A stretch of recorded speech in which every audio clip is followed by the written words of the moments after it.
Good morning বন্ধুরা, কেমন আছো তোমরা সবাই? আশা করি ভালো আছো, আর আমিও কিন্তু খুব ভালো আছি। তো তোমরা অনেক দিন ধরেই বলছো যে দি ভাই তুমি যে বাড়িটাতে এখন আছো, যে বাড়িটা তোমার বাবার, তো সেটা তুমি একটু সবার সঙ্গে শেয়ার করো। তো তাই জন্য ভাবলাম যে যখন আছেই ফ্রি, তো তোমাদের সঙ্গে একটু শেয়ার করেই দিই আমার বাপের বাড়িটা। তো এই যে দেখো বন্ধুরা, এই যে যে ঘরটা দেখছো সেটাতে কিন্তু এখন আমি থাকি। আমি না, আমার পুকু সোনা আর আমার খুশবু সোনা। তো খুশবুর কখনো ঠিক নেই, ও কখনো নানিমার সঙ্গেও ঘুমায়, আবার কখনো আমার সঙ্গেও ঘুমায়। তো এখন বাজে সকাল 7:30। তো সকাল 7:30 থেকেই আজকের ব্লগটা আমি স্টার্ট করে দিয়েছি। তো তোমরা অবশ্যই কিন্তু আমার কমেন্ট বক্সে কমেন্ট করে যেও যে আজকের ব্লগটা তো তোমাদের কেমন লাগলো। তো এইদিকে দেখো বন্ধুরা, এইদিকে আমাদের একটা সরু বারান্দা আছে। তো এইদিকে প্লেসটা খুবই সুন্দর। আর সত্যি কথা বলতে বন্ধুরা, একটা সময় এই বাড়িটা অনেকটাই গোছানো মানে থাকতো। তারপরে আমাদের বাড়িতে একটা অ্যাক্সিডেন্ট হওয়ার পর যার জন্য এখন সেইভাবে গুছিয়ে ওঠা যায় না। তবুও আমি যতটা পারি চেষ্টা করি গুছিয়ে গাছিয়ে রাখার। আর এই যে এই দিকটা দেখতে পাচ্ছ, এই দিকটাতে আমার মা থাকে। আর এই পুরনো ঘর, যেহেতু ওই দিকের ঘরটা আমাদের পুরনো আর এই দিকের ঘরগুলো আমাদের নতুন করা হয়েছে। আর এই যে এইগুলো দেখতে পাচ্ছ, এখানটায় আমার মা রান্না বান্না করে ছোটোখাটো করে। আর এই যে এই ঘরটা হচ্ছে আমাদের পুরনো, লাইটটাও জ্বালানো হয়নি। তো যাই হোক, এই ঘরটা হচ্ছে মানে আমাদের পুরনো ঘর। তো এই পুরনো ঘরটাতে এখন আমার মা থাকে। আর এখানে কিন্তু খুশবু ওর নানিমার সঙ্গে ঘুমায়। তো তোমরা অনেকেই বলো যে দি ভাই তোমার বাপের বাড়িটা একটু ঘুরে দেখাও, তোমার বাপের বাড়িটা কেমন একটু আমরা দেখতে চাই। তো ওই জন্য ভাবলাম যখন আজকে একটু সময় আছে তোমাদের সঙ্গে একটু শেয়ার করেই দিই। তো এই যে এই ঘরটা গুছিয়ে রেখেছে আমার মা। আর এই ঘরটা সত্যি কথা বলতে এখানে আমার অনেক পুরনো স্মৃতি মানে আছে, তবুও মানে সেগুলো আর মনে করতে চাই না, মনে করলে খুবই কষ্ট হয়। আমার অধিকাংশ মানুষ তোমরা দেখো, আমাকে চেনো, তো তারা অবশ্যই জানবে যে আমার লাইফে একটা ঘটনা ঘটে গেছিলো। তো সেটা মানে ভোলাটা মানে খুবই ক্রিটিক্যাল একটা ব্যাপার। তো সেটা ভুলে থাকার চেষ্টাও আমি করি যতটা পারি, তার কারণ আমার দুটো বাচ্চাকে নিয়ে তো আমাকে বাঁচতে হবে এটাই ভেবে। তো যাই হোক, সেই কথাগুলো আর আজকের ব্লগে বলবো না। তো তোমরাও হয়তো আপসেট হয়ে যাবে শুনলে।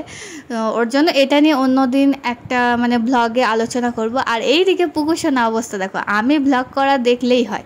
তো যাই হোক, আজকে কিন্তু ওয়েদারটা অনেকটাই সুন্দর ছিল বন্ধুরা। তারপরে খুশবু দেখো, ওর হাতে লিস্ট ধরিয়ে দিয়েছি। আর ও যাচ্ছে এখন ছাতা নিয়ে দোকানে বাজার করতে। ওই যে সামনে আমাদের দোকানটা আছে, তো ওই দোকান থেকেই ও মানে ওর লিস্টে আমি লিখে দিই। আর ও চলে যায় ওই দোকানটা থেকে কেনাকাটা করতে, মানে কেনাকাটা বলতে আমার সংসারে যা লাগে মানে রান্না বান্নার আর কি যা কিছু লাগে, তো সেটাই আমি ওর কাছে ধরিয়ে দিই। আর ও একদম দৌড়ে চলে যায় আর দৌড়ে চলে আসে। আর এইদিকে দেখো কীরকম বৃষ্টিটা হচ্ছে, মানে একেবারেও যে ঝরে হয়ে যাচ্ছে সেটাও না, একবার হচ্ছে একবার বন্ধ হচ্ছে, এই হচ্ছে। তবু ওয়েদারটা সুন্দর ছিল, আর তার মধ্যে গরমও মানে খুব ছিল। তো ভাবলাম আজকে একটু বিরিয়ানি করি। আর মাম্মাম অনেক দিন ধরেও বলছিল যে মাম্মাম অনেক দিন হয়ে গেছে বিরিয়ানি খাওয়া হচ্ছে না, তো তুমি একটু আজকে বিরিয়ানি করো, খুব বিরিয়ানি খেতে ইচ্ছা করছে। তো তারপর ওর নানু ভাইকে ফোন করলাম, ওর নানু ভাই আবার সব কিছু কেনাকাটা করে দিল, আবার ওর হাতে এগুলো ধরিয়ে দিল, কিছুটা দোকান থেকে নিয়ে আসলো, আবার ওর নানু ভাইও এসে ওকে এগুলো পাঠিয়ে দিল। তো তোমাদের সঙ্গে একটু দেখিয়েই দিই, এই যে এগুলো চলে এসেছে বিরিয়ানির আর কি তোড়জোড়। তো বিরিয়ানিটা হওয়ার কারণটা মানে কিছুই না, মানে মন হয়েছে খেতে। আর আমার পুকু খুশবু কিন্তু খুবই বিরিয়ানি খেতে ভালোবাসে, ওর জন্য ভাবলাম আজকে করেই দিই। আর আমারও সত্যি কথা বলতে বিরিয়ানি খুবই ভালো লাগে। আর আমার কাছে মানে সত্যি কথা বলতে বন্ধুরা, মানে মানে কি বলবো তোমাদেরকে, বলে বোঝাতে পারবো না বিরিয়ানিটা যে আমি এতটাই ভক্ত যে মানে মানুষ অনেকেই অনেক রকম খাবার ভালোবাসে, কিন্তু আমি একটু বিরিয়ানিটাই বেশি ভালোবাসি, যার জন্য হয়তো আমার ছেলে মেয়েগুলোও এমনই হয়েছে। যাই হোক বন্ধুরা, অনেক দেরি হয়ে গেল তোমাদের সঙ্গে গল্পে গল্পে। তারপরে এইদিকে দেখো বন্ধুরা, আমি কিন্তু বিরিয়ানিটা রেডি করার জন্য সব কিছু তোড়জোড় করেই নিয়েছি। আর প্রথমে কিন্তু আমি আলুগুলো ভালো করে ধুয়ে তারপরে একদম সিদ্ধ বসিয়ে দেবো। আর এই দিকে আলু কিন্তু এতটা নিয়েছি, তার কারণ আমার বাড়িতে বিরিয়ানিতে মাংস না থাকলেও চলবে, কিন্তু আলুটা সবার চাই। তো আলুটা ওর জন্য মানে সবার জন্যই সত্যি কথা বলতে বেশি করেই নেওয়া হয়েছে। আর এই দিকে দেখো বন্ধুরা, বিরিয়ানির চালটা একটু ভিজিয়ে রেখেছিলাম, তারপরে হালকা করে এবার ধুয়ে নেব। এইদিকে কিন্তু আমার জল একদমই কলে আসেনি, তাও ওই যে গামলাগুলো ভরা ছিল জল দিয়ে সেগুলো দিয়েই এখন কাজ চালাতে হচ্ছে। আর আমাদের তো 11:30 ছাড়া আমাদের মানে টাইম কল, যেহেতু ওর জন্য জল আসে না, ওর জন্য তার আগে আমি যতটা পারি গামলাগুলো ভরে রাখি, যেহেতু আমি সকাল করে রান্নাগুলো বসিয়ে নিই। আর রান্নাগুলো হয়ে যাওয়া মানেই আমার সব কাজ কমপ্লিট। আমার রান্নাটাই হচ্ছে সব থেকে মানে ক্রিটিক্যাল একটা মানে কাজ, যেটা হচ্ছে মানে খুবই ভারী লাগে আমার। তো রান্না হয়ে গেলে আমার আর কোনো কাজই সত্যি কথা বলতে বন্ধুরা থাকে না। তো এদিকে সব কিছু আমি রেডি করে নিয়েছি, দেখো বন্ধুরা তোমরা দেখতেই পাচ্ছ। তো আজকে কিন্তু ছিল মটন বিরিয়ানি। আর হ্যাঁ বন্ধুরা, আজকে কিন্তু আমি একটু অন্যরকমভাবে চেষ্টা করলাম, যেহেতু একটু ইউটিউব দেখেও কিছু কামাল করতে চাইলাম। তো ইউটিউবে আমি দেখলাম যে মটনটাকে প্রথমে এইভাবে ম্যারিনেট করে তারপরে মানে প্রেশার কুকারে 2-3খানা সিটি দিয়ে কষিয়ে নিয়েও নাকি বিরিয়ানিতে দেওয়া যায়। তো আমি ভাবলাম আমিও একটুখানি ট্রাই করি। তো তোমরাও কিন্তু ট্রাই করতে পারো। আর সত্যি কথা বলতে বন্ধুরা খুবই টেস্টফুল হয়েছিল, আর যেরকমটা আমি কষানো চেয়েছিলাম সেরকমটাই হয়েছিল।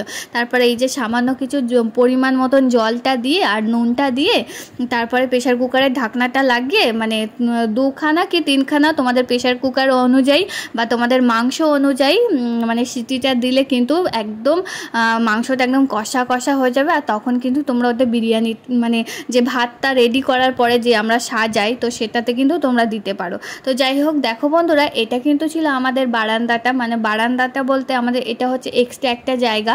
তো এখানটা হচ্ছে এই উপরটা হচ্ছে মানে টিন দেওয়া, গরমকালে খুবই কষ্ট হয় মানে তলায় থাকতে।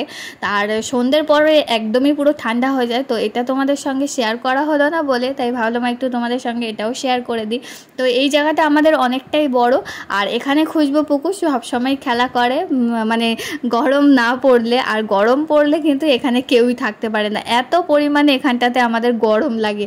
আর এইটা ছিল আমাদের বাইরেটা, যেটা এখন অবস্থা খুবই খারাপ বৃষ্টির কারণে।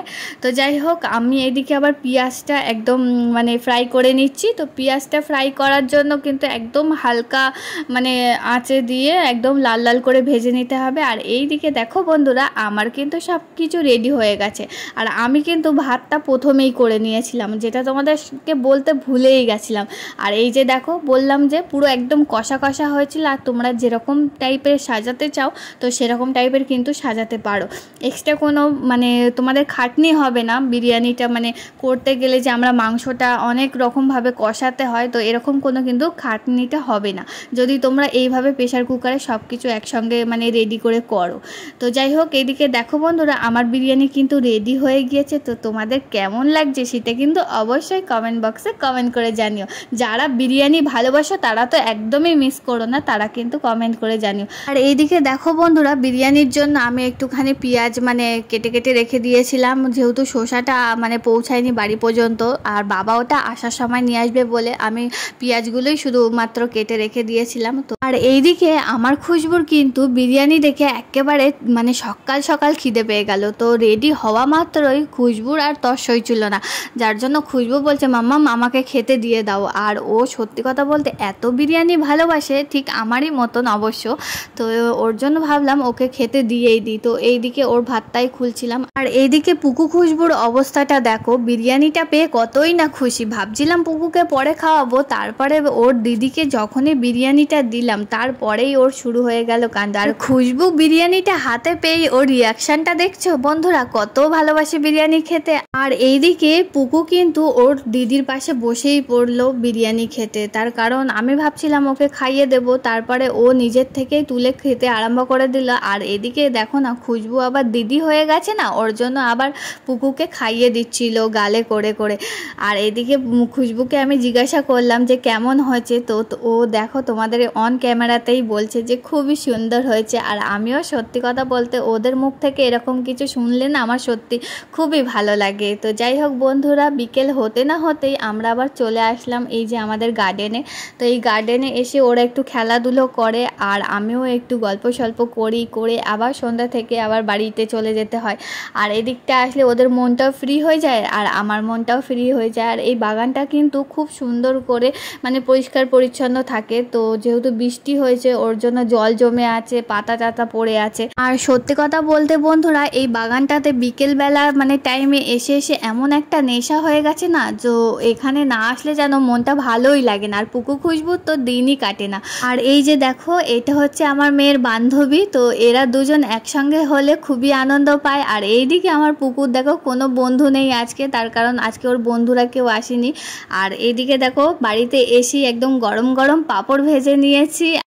আর পুকু যেই না মানে গরম গরম পাঁপড় বুঝতে পারেনি বেচারিটা, আর গালে দিয়েছিল, আর গালে গরম লাগলো, তোমরা দেখতেই তো পেলে। তো এই পাঁপড়গুলো কিন্তু খেতে খুবই ভালো লাগে। এই পাঁপড়গুলোকে জানো বন্ধুরা, আমরা ছোটোবেলাতে স্কুলে কি বলতাম, ইঁদুরের কান ভাজা বলতাম। তো এখনও মনে পড়ে এই পাঁপড়গুলো ভাজলে যে ছোটোবেলায় কি না কি জানতাম আর কি না কি বলতাম সব জিনিসগুলোকে। তো যাই হোক, এরা পাঁপড় ভাজা খেতে খেতেই একদম সন্ধ্যেটা কেটেই গেল। তারপর ভাবলাম একটু চাউমিন করি, যেহেতু আজকে রাত্রির বেলাটা আর মানে ওরা ভাত খেতে চাইছিল না, ওর জন্য ভাবলাম ওদেরকে একটু চাউমিন করে দিই। তো আজকের ব্লগটা কিন্তু এইটুখানেই ছিল। তো তোমাদের কেমন লাগলো অবশ্যই কমেন্ট করে জানিয়ে দিও।